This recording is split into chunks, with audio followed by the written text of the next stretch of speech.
Hey Waffle Gang, I do hope you're well. My name is Mark and today we're checking out some more Reddit stories, and if you do love a Reddit story, why not consider hitting that like, that subscribe, maybe even that cheeky notification bell too, and let's crack on with today's first story. Much love, guys. Now, today's first story comes from Powerful Activity 333 and says, "Am I the arsehole for not letting my daughter invite her stepdad to walk her down the aisle, especially since I'm paying for everything? So my 56 male daughter, 25 female, is getting married next spring. I've been looking forward to this for years, and she and I have always been close. Her mum and I split when she was around 12, and she mostly lived with me after that. I've been in her life full time, so I always figured that I'd have that classic father-daughter moment at her wedding. Her mum remarried about 5 years ago, and let's just say I'm not a fan of her new husband. He's a guy who always needs to be the center of attention, loud and over the top, and just exhausting. He's pulled stunts even at family gatherings from my side, always making everything about him. I put up with it to keep things civil, but it's been a challenge for me all the time. I still invite him for my daughter's sake.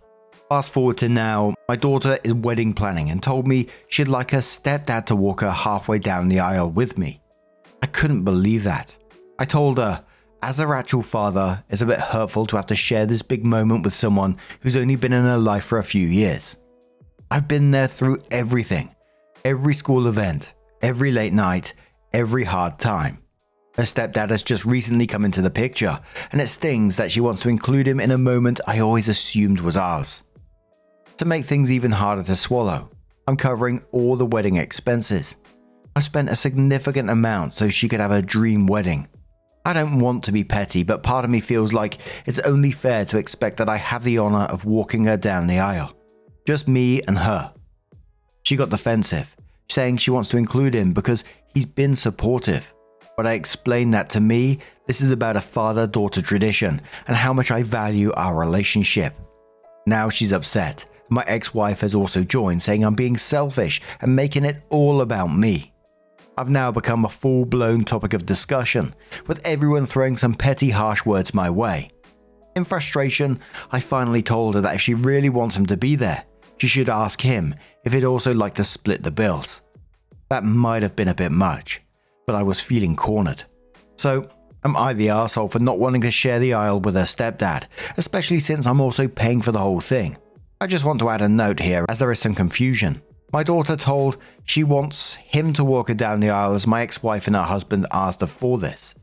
This was not something that she came up with. Just wanted to provide that clarity, as some people are thinking it was my daughter's wishes. The first commenter said to OP, "Not the arsehole. This is your ex-wife's and her partner's wish, not your daughter's. Don't let yourself get manipulated into thinking you're in the wrong here. He pays 50%. Sure, you lost a good reason there. He doesn't walk her down the aisle." Beth said he wants to be the center of attention again, on someone else's wedding day. Dude is gross. Warn daughter that he'll try and upstage her. Blackstar says not the arsehole. As a consistently active parent, even into adulthood, this is a significantly special moment for you and your daughter. Whether you're footing the bill of the wedding or not, you and you alone should be the one walking her down the aisle. Although I have a feeling that the stepdad is the one who suggested this, not your daughter. She might have just been the messenger. Opie says you were right. He did. Him and my ex-wife both did. I love my daughter a lot, but my wife left us alone when my daughter was just 12. She cheated on me and turned her back on our daughter too. She wanted to come back into our life and I let her because at the end of the day, she is my daughter's mother. However, it hurts me that my daughter did not stand up to them or cannot clearly see they are both trying to come between us. Sometimes I do think I should suck it up, but it breaks my heart at the same time." Blackstar replies saying, "They are already manipulating your daughter. Do not allow yourself to fall victim to that as well. Stand your ground. As the person who's paying for the wedding, let them know your only requests are to be the one who gives her away because you've walked with her through every stage of life and should be the one walking her down the aisle and the father-daughter dance. Because from what it sounds like, they're trying to take that from you since you're walking her down the aisle. Also, talk to your daughter and let her know that asking and expecting you to share this moment with a man who played no part in raising her diminishes the constant love and support that you pour into her. Opie says it really means a lot to hear that someone else gets where I'm coming from. It's been rough trying to explain that this isn't about control or making it about me, but rather about honoring the role I've had in her life. I appreciate the advice on setting boundaries. The father-daughter dance is something I hadn't even thought about them taking away, but now I'm worried you're right. I'm going to have an honest conversation with her and make it clear that these 2 moments, the walk down the aisle and the dance, are all I'm asking for as her father. Blackstar replies saying, I think you'll find that most people would agree with you. Maybe after you've gotten additional feedback, you can speak with your daughter and you all can come to an agreement. It may even help to share some of the feedback you've gotten from her. Good luck to you. Update us if you can. Opie says, thank you. I will definitely try and talk to her and give an update by night as she is coming back from university today. Thank you once again everyone for your advice and supportive words. So Opie comes in with her update and says, update after talking with my daughter and family. I have not been able to read all the comments, but I see some people asking for an update on this situation. There is a lot of comments and I won't be able to reply to every one of them, so I'm adding my message here for everyone to read. I didn't expect so many people to comment on this situation, and I'm really grateful for all the perspectives and messages I've received. It made me feel very less alone. I've also got some messages about the cost of the wedding. I've had to add that this is a destination wedding, so some of the bills are due to flight costs, my daughter's makeup artists, and a few gifts I'm giving to my daughter. So after taking in your advice, I sat down with my daughter to have an honest conversation about everything. I explained why walking her down the aisle was so important to me, how much it means as a father, and why it felt unfair to be asked to share this moment with her stepdad. I apologized to her, trying to express that I never intended to make her worry about the bills. I told her I'm doing it because I love her and want to give her the day of her dreams. I told her I said it out of frustration, and she had nothing to worry about. Unfortunately, the talk didn't go as I'd hoped. She got pretty upset and told me I was ruining her day and that I didn't understand the pressure she was under from everyone to keep the peace. She was worried about her mum getting angry. When I told her I felt hurt by all of this, she accused me of threatening her and even called me a narcissist. I'll be honest, she used terms I don't fully understand, but it stung. She mentioned that her mum has been really nice to her for the past few years and that she doesn't want to lose that relationship. To her, my ex-wife is her best friend now, and she didn't have that growing up. I get it. My ex-wife and my daughter do have a lot in common. Things like fashion, accessories, and other interests. My daughter is very much like her in that regard. My ex-wife and her husband also came over so they could all discuss it as a family. My sister happened to be there too, and she stayed to support me, which helped keep me calm. When they arrived, things only got more tense. My daughter told them she no longer wanted me paying for the wedding and asked if they could step in instead. I knew this was a very bad idea and knew it would not end well. I knew she would reject it, but it would break my daughter's heart. I thought my ex-wife will do it in a smart way so my daughter is not hurt, but my ex-wife flat out said she couldn't pay because she was saving for her son's college fund, her son from a marriage before her current husband. Her son is 15, so college is still 5 to 6 years away. But she said that was her priority. I knew this would end this way, but I never expected my daughter to get frustrated with me and just ask them directly.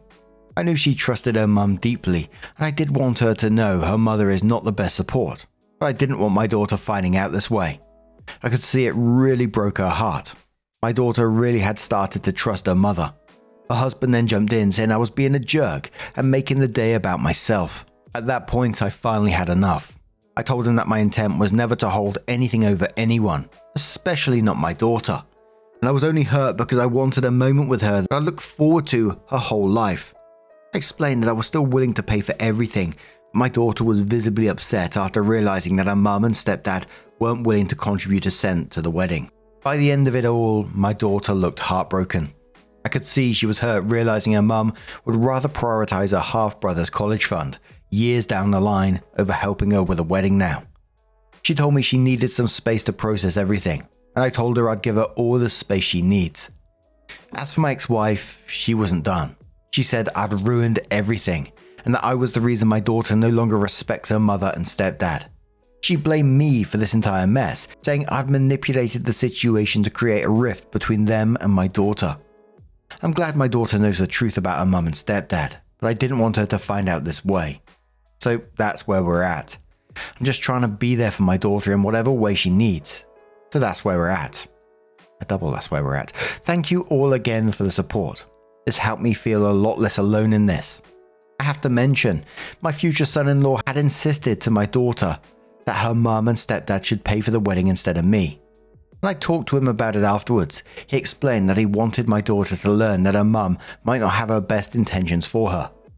To be fair, he's not a fan of my ex-wife because she's made snarky remarks about his mother in the past, so I know he only did this to get back at my ex-wife. But at the end, this has left my daughter feeling broken. She has a very open heart and trusts people easily. I wanted her to know that this was wrong, but not in a way where she feels betrayed by her own mother. She carries a lot of pain from the past. Thank you everyone for your kind words. I will end this message here. Wish you all luck. So, I was curious about how much this wedding is going to cost because I was finding myself getting frustrated about her asking willy-nilly about people paying for a wedding. I thought, that's a bit entitled, isn't it? But OP came in. I found this comment from OP which mentions the price. It says, "Thank you for the advice. I get some people might see my stance as petty. Honestly, I feel a bit conflicted about it myself. My daughter is planning a very grand wedding, which is going to cost around 350k. Plus her dress, which is also pricey, though she hasn't told me the exact amount yet.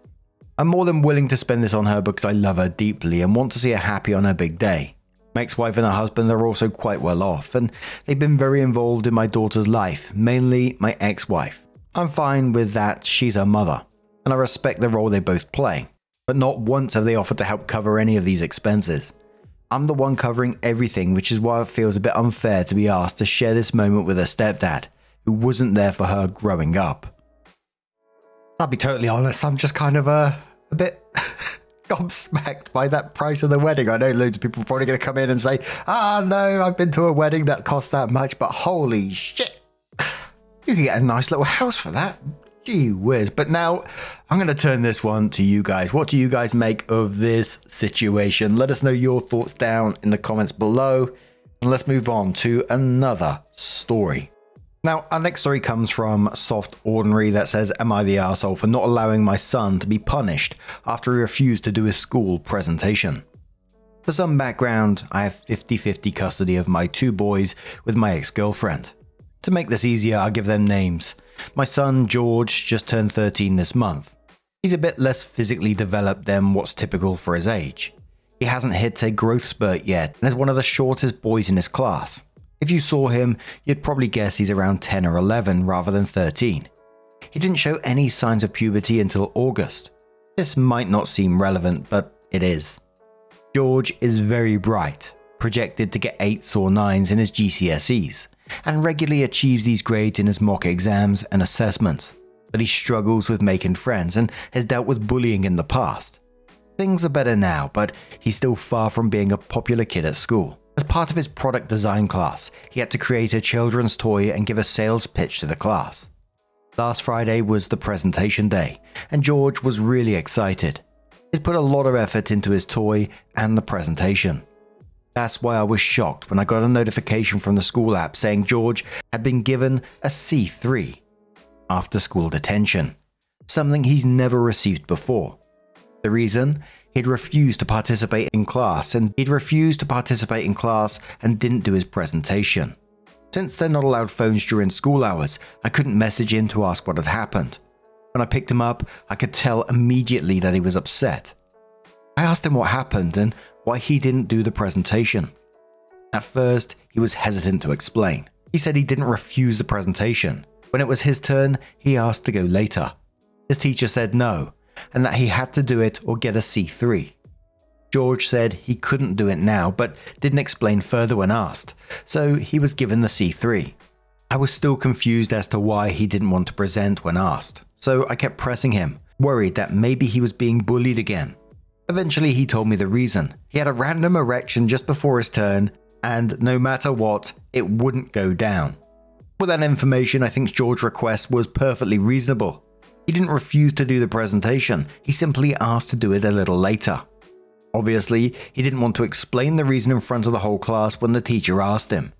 His mum was really angry with him for getting the C3 and confiscated his Xbox. I tried explaining what had happened and said I didn't think George was wrong. Since it was my week, I decided I wouldn't support the detention and would pick him up at the normal time. When I told his mum, she looked disgusted and said something like, "Why did he even have one in class to begin with?" I explained that random erections happen, especially in early puberty, and they don't always relate to sexual thoughts, which is what she was assuming. She replied, "Well, I'm not sure that's true," dismissing what I said. So I told her, "You might not be sure, but I am." She insisted we needed to present a united front, along with the school, and that by going against her, I was sending George the wrong message. I asked her why her way of handling it was automatically right, and why I should be the one to concede. It escalated into a big argument, which we hadn't had in years. We aren't friends, but we usually get along fine, and she's usually responsible. She's saying she's going to punish him for refusing when it's her week with him next week, and that I am being an arsehole for going against her. Her mother texts me saying I was setting a bad example for George by letting him get away with being disrespectful to his teacher, which he wasn't even, just asked to do his presentation later. I respectfully told her she should mind her own business and that George was my son. But now I'm worrying whether I've done the right thing, and I need some outside perspectives.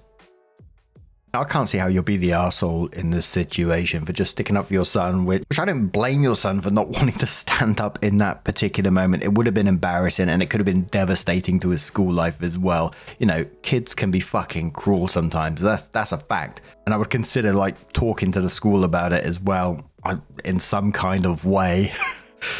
Because I'm not sure if it's going to affect his grades or whatever, or the teacher's opinion of your son as well. But it's not fair on him to be going through that. But Vic Lap says, not the arsehole, puberty is hard. No pun intended. Time in a kid's life. And having a random erection in class does not help. Your wife may need a lesson in biology from the male perspective. Unless she is an MD, how would she know what happens in the male body at that age? Everyone talks about the big stuff, but there are lots of little things that can go on at random times. Puberty can be interesting for some kids. Kudos to you for supporting your son in what is otherwise an embarrassing moment. He tried his best to avoid, and hopefully he doesn't feel ashamed for what he had no control over. It happens just like the need to sneeze at the inopportune moment. You may need to sit your wife down and have an honest discussion from the male point of view on puberty. Just like you may not know everything that goes on with women in puberty. She may not know. I may still reach out to the teacher and explain the situation. He wasn't being disrespectful, just trying to avoid the shame and bullying that would have been bound to come if he did his presentation right then. Opie says thank you. All good advice, honestly. And yeah, I've reached out to the school and asked for them to give me a bell so I can talk to them. They did say they were going to ring today, but haven't yet. But I'm going to explain what happened. How I think they handled it poorly, especially considering his past with bullying and the fact that he has never even been given the C1 before. A Weird Pickle says, not the arsehole, your son's request was completely rational, as he didn't refuse to present altogether, but simply needed some time. There was obviously no reason for his teacher to give him that grade for making a simple request. The teacher is being unreasonable, as your son was still going to present either way. I believe it was unfair grading on the teacher's end. Opie says the project wasn't graded. A C3 stands for a consequence 3, C1 is a warning, C2 is a break time. Americans call this recess. Detention. C3 is an after-school detention. C4 is an in-school seclusion. Given that George has never been given a C1, I thought it was really unfair that she gave him a C3. ETA, I meant break time with the equivalent to recess, not the C2.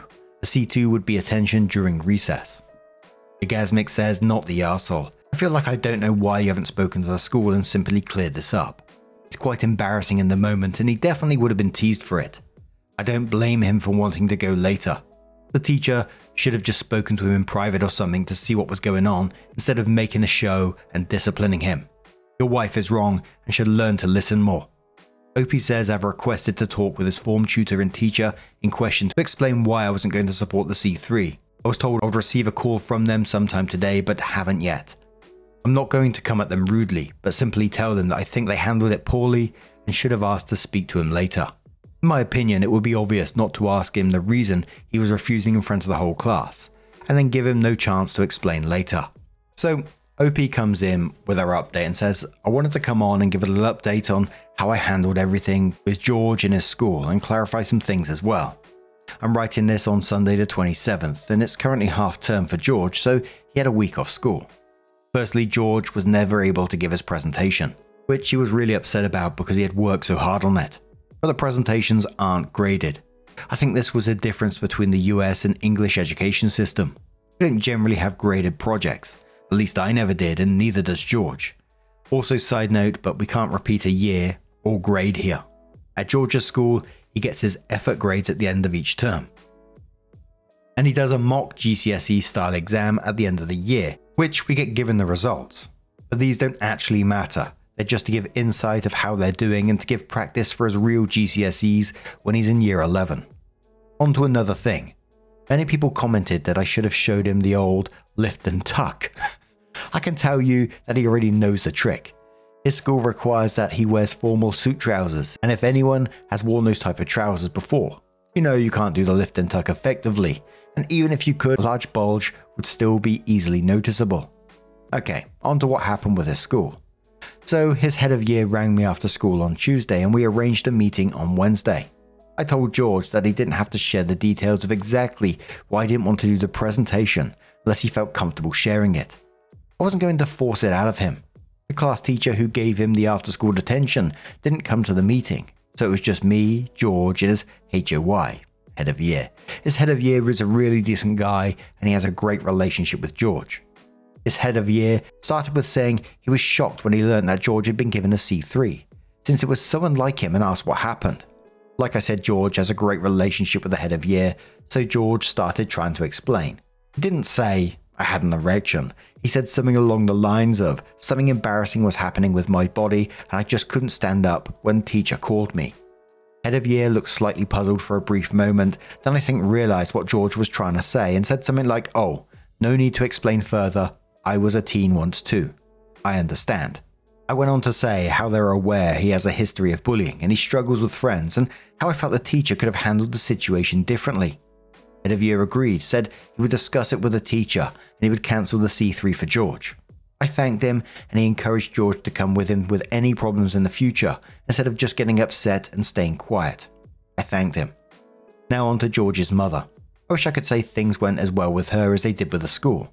I'm honestly not sure what's up with her, but she isn't usually like this. A lot of people were commenting that she sounds very unreasonable. In that moment, I do agree with you, but she normally is not like that, and we have a great friendship, even though we're not in a romantic relationship anymore. She ended up ringing George to tell him that she wanted him to go to the C3 whether it had been cancelled or not. George rightfully said that was ridiculous and that he wasn't going to do that. They both ended up having a huge argument. She sent me a tirade of messages about how disrespectful I am.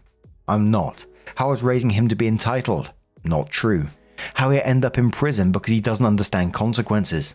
He won't, and he does. I turned off the notifications for her messages and just left her to it. I meant to drop the boys off at her house tomorrow for a week with them, but George has said he doesn't want to go. At this point, I'm two minds on whether to support that decision or not. On one hand, I wouldn't want her to ever encourage either of the boys to not spend their week with me, but on the other hand, it should be his choice. I feel like I'm walking on thin ice here, and I'm honestly not sure how to navigate it. I could stay out of it completely and just let him make the choice, and maybe encourage him to spend his week with her, because I think that's how I'd like her to handle it. I do feel really conflicted. If you read all this, thank you. Complete says, not the arsehole, don't drop George off. He needs a break from his mum. Have you asked him if anything is going on in his mum's house?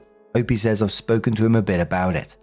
I'm cautious of how I approach it because I don't want to cause any conflict between them. It's really tricky. Flimsy Conversation says, I don't know how visitation law works there, but I hope not dropping George off this weekend doesn't violate any rights his mother has, because that will be another can of worms. Opie says no. We have no formal arrangement in terms of custody, and if we sort that at the moment, his wants would likely be what would be decided. Obviously though, I don't want it to come to that, or for it to become a big thing. I don't know. It's hard. Mia Catable says George is old enough to have a say. I do think you should encourage him to still call or text her, but you should step in and end the conversation if it's not productive. It doesn't have to be about the presentation, probably if it's just about normal stuff. She might just need to get some space between her and the whole thing to cool down. I thought it was common knowledge that men, especially boys going through puberty. Maybe send her a link to the NHS site explaining that. Kay Cataroo says, even though he doesn't want to go, it's really best to stick with the schedule. Is the reason because he wants to be done with this topic and fears that his mum will just continue to harp on it? If that's the case, giving her a heads up about that, along with the suggestion to let it go, could be helpful.